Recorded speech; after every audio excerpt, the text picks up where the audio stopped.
Magandang araw mga ka-aerial defense, may ibabahagi na naman ako sa inyo. Dahil ngayong araw na ito ay may pag-uusapan tayo tungkol sa depensa, barkong pandigma ng Pilipinas at China. Nagkaroon nga ba ng standoff, gamit militar dumating na sa Zambales? Ang US Marines na nakatalaga sa Marine Expeditionary Force ay nagsasagawa ng Maritime Preposition and Force Offload sa Subic Bay. Ang prepositioning ng mga kagamitan bilang suporta sa exercise balikatan. Ang balikatan ay isang matagal ng taunang ehersisyo sa pagitan ng sandatahang lakas ng Pilipinas at militar ng US na idinisenyo upang palakasin ang ating matatag na alyansa, pagbutihin ang ating may kakayahang pinagsamang puwersa, at ipakita ang ating pangako sa panrehiyong seguridad at katatagan.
Sinabi ng China na pinalayas nila ang isang foreign warship habang naglalayag ito sa karagatan.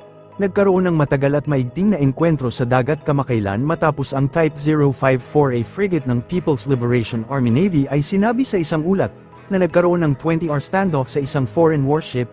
Ang insidente ay nananatiling malabo dahil walang opisyal na kumpirmasyon sa eksaktong lokasyon na pinangyarihan ito. Wala din eksaktong pagkakakilanlan ng kalabang barkong pandigma na tinukoy ng China o maging ang bansang kinabibilangan ng nasabing foreign warship. Ang malinaw, gayunpaman, ay napanatili ng magkabilang panig ang mataas na kahandaan sa buong tagal ng engkwentro.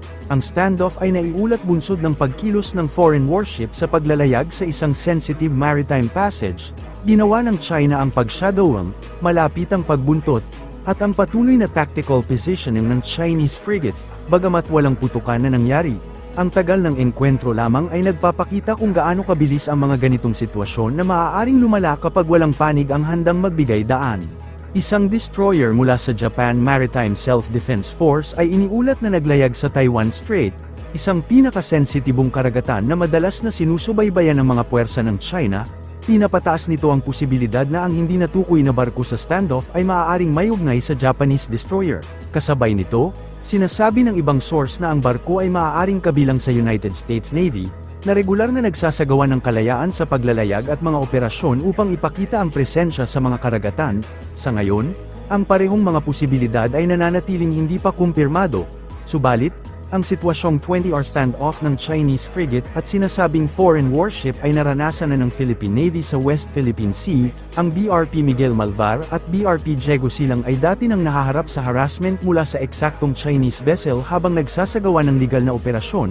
Sa kabila ng gayong panggigipit, nanindigan ng dalawang frigate ng Philippine Navy. Ang BRP Miguel Malvar ay iniulat na nilock ang kanyang electro-optical targeting system sa isang paparating na Chinese corvette, habang ang BRP Diego Silang ay ginamit ang isang targeting lock sa isang Chinese frigate.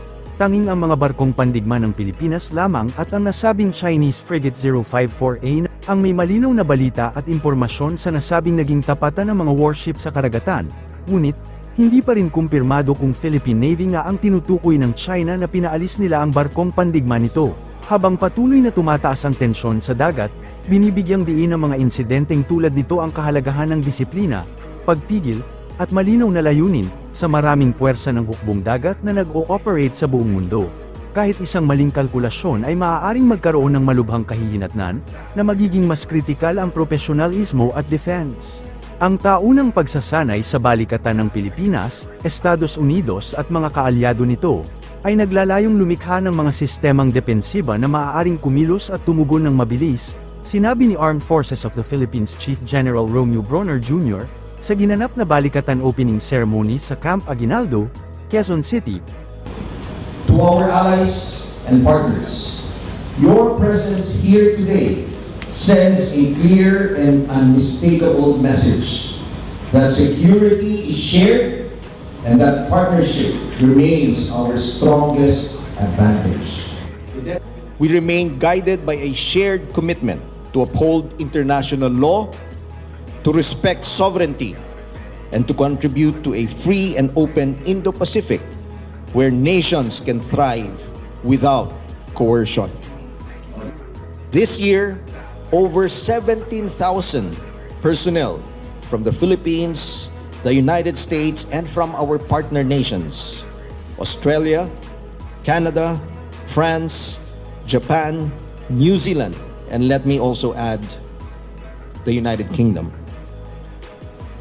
We stand shoulder to shoulder in this exercise. Sa pamamagitan ng Integrated Air and Missile Defense, Maritime Security Operations, live fire exercises, at Joint Multinational Readiness Training sa 3 linggong drills, sinabi ni Bronner na ang mga kalahok ay magsasagawa ng higit pa sa mga kakayahan nito. Idinagdag niya na ang matibay na partnership na ito ay higit na na-highlight sa katotohanan na ang commander ng Indo-Pacific Command, Admiral Samuel Paparo, ay muling nagpahayag ng pangako ng Washington DC sa seguridad ng Pilipinas sa kabila ng patuloy na labanan sa Middle East. Gayun din, sinabi ni Bronner na ang nasabing balikatan ngayong taon ay magiging pinakamalaking drill. Nasa 13 hanggang 18 bansa ang inaasahang magpapadala ng mga observers para sa balikatan drills na tatagal hanggang ika-8 ng Mayo.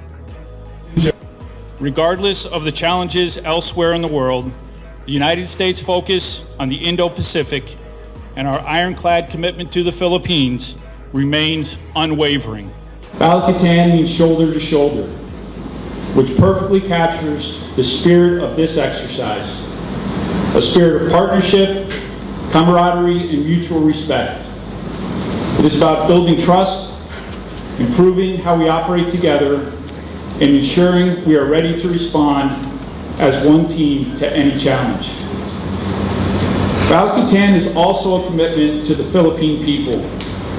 While military exercises naturally focus on operational readiness, we are equally dedicated to uplifting local communities. To all the service members here today, the relationships we build and the skills we refine will ensure that we remain a credible and coordinated force ready to respond to a range of operations, from humanitarian assistance to security operations. General Bronner, sir, I recommend that Balikatan 41 TAC 26 is open. Let's get to work, shoulder to shoulder. Thank you, and mabuhay.